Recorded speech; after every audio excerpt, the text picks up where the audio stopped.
Tinggi nih. Sekarang lagi ngantar undangan. Ikatan Kartini Profesional Indonesia atau IKAPRI Bukit Tinggi pada hari Rabu 10 Januari 2018 lalu menggelar seminar internasional dengan tema Padusi atau Perempuan Minangkabau di Mata Dunia. Dengan mengundang Profesor E.J. Kim, seorang ahli geografi dari Seoul National University, Korea Selatan. Yeah, it's so CP, right? Yes, CP. Do you know CP? Yes, Very little a bit.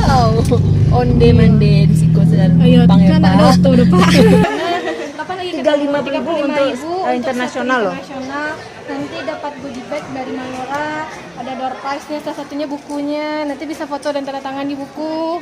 Anakku buat anak lo Ya, sangadang anaknya akak Pak. kayak- Cowok. Nah, temanya bagus. Padusi Minang di mata dunia. Bahas sebenarnya Padusi Minang di mata dunia.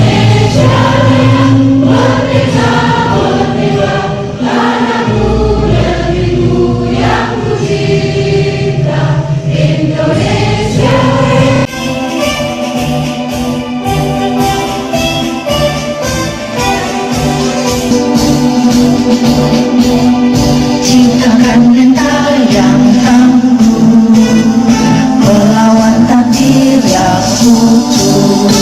Melakukan ketahanan untuk sosial keluarga.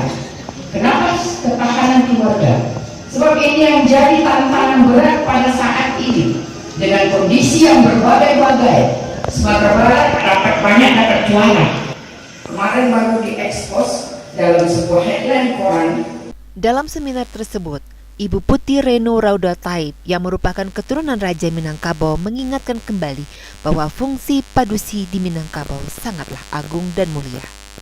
Jauh sebelum orang berbicara tentang kesetaraan gender, adat Minangkabau telah lebih dulu memperhatikan hak kaum perempuan dan anak-anaknya.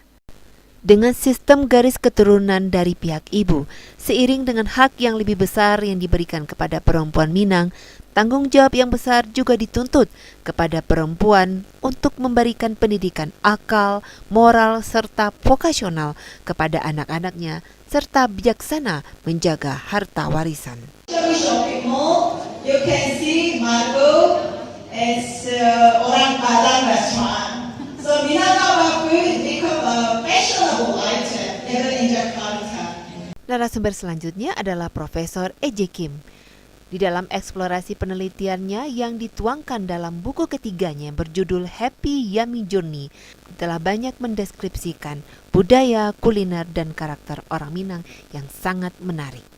Dan dalam perjalanan itulah dia menyimpulkan bahwa perempuan Minang merupakan wanita terkuat di dunia setelah membandingkan dengan penelitiannya tentang wanita Inggris merantau. Sementara itu, Ibu Zulzetri mengatakan pentingnya membiasakan bahasa Minang dalam sebuah keluarga sebagai bahasa ibu supaya bahasa Minang tidak mengalami pelabukan dan kemusnahan. Harau atau Payakumbuh mengundang kehadiran profesor untuk datang ke Harau menuju dunia karena di sana juga termasuk sebagai Payakumbuh kota kuliner. Dan P7 pantang padusi untuk beselo kalau itu. P7 makan baca pak pantang bana. Lima dorong pendelatan di situ diletak balik. Apa yang harus kami lakukan bagi generasi untuk menghidupkan kembali nuansa Minangkabau di rumah tangga. Itu yang pertama. Selanjutnya adalah bahasa caranya. Aku ini saya menulis beberapa kaitan tentang kebudayaan Minangkabau. Jujur lillahi ta'ala, aku ya tiangku beliau menulis tentang Minangkabau. Aku ya tiangku, tapi bahannya bahwa harus memberikan motivasi atau berterima kasih kepada beliau. Sederhana saya, memang di politik kota Bukit Tinggi ini yang menentukan sebagai besar adalah perempuan. Istilahnya di sini padusi Bukit Tinggi. Sebab itu, mencari Minangkabau tidak bisa dicari di kacamata Korea. Harus dicari di kacamata Minangkabau. Itu kuncinya. Kalau mencari di kacamata Amerika, kalau macam tidak semua.